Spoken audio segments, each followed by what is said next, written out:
Tout d'abord, c'est que le résultat d'une mesure doit être exprimé avec un nombre de chiffres significatifs cohérent avec la précision de la mesure.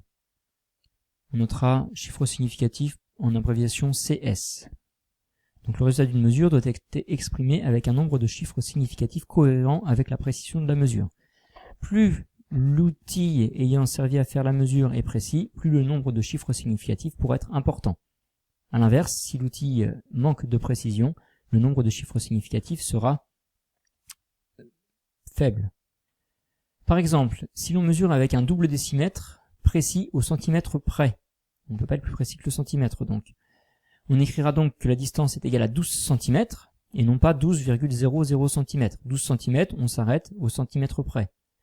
On ne descend pas jusqu'au dixième, voire même au centième de centimètre, puisque l'outil de mesure, le double décimètre ici, ne permet pas d'avoir cette précision.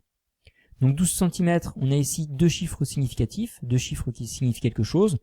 On ne va écrire que les chiffres qui signifient quelque chose, que l'on écrira les chiffres significatifs. Quand on écrit 12,00, essayez d'imaginer le nombre de chiffres significatifs présents dans cette notation. On a ici, si l'on écrit ça, 4 chiffres significatifs. Le 1, le 2, le 0 et le 0. Lorsque l'on écrit 12,00, on considère donc que la mesure est précise au centième de centimètre. On peut donc écrire ici 4 chiffres significatifs. Or, cela ne correspond pas à la mesure réalisée avec le double décimètre précis au centimètre. On conservera donc ici, dans notre cas, d égale 12 cm.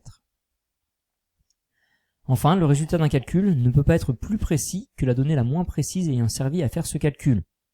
C'est-à-dire qu'on ne peut pas gagner en précision lorsque l'on fait des calculs. Dans la pratique, le résultat d'un calcul comporte autant de chiffres significatifs que la donnée qui en avait le moins.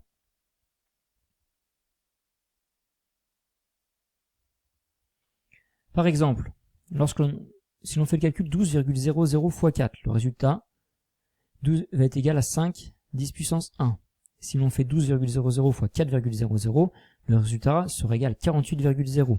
Si on effectue le calcul 12,0 fois 4,0, le résultat sera égal à 48. Si l'on reprend le premier cas, 12,0 fois 4, 12,0 comporte 3 chiffres significatifs, 4 ne comporte qu'un seul chiffre significatif.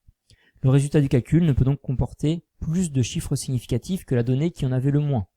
La donnée ici ayant le moins de chiffres significatifs, c'est le 4, un seul chiffre significatif. Le résultat du calcul ne peut donc comporter qu'un seul chiffre significatif. Tout ce qui comporte les puissances de 10 ne compte pas pour les chiffres significatifs. Si l'on prend le deuxième exemple, 12,0 fois 4,00, 3 chiffres significatifs, le résultat du calcul peut donc comporter 3 chiffres significatifs, le 4, le 8 et le 0. Enfin, dernier exemple, 12,0 fois 4,0, 3 chiffres significatifs, 2 chiffres significatifs, le résultat du calcul comporte donc 2 chiffres significatifs, le 4 et le 8.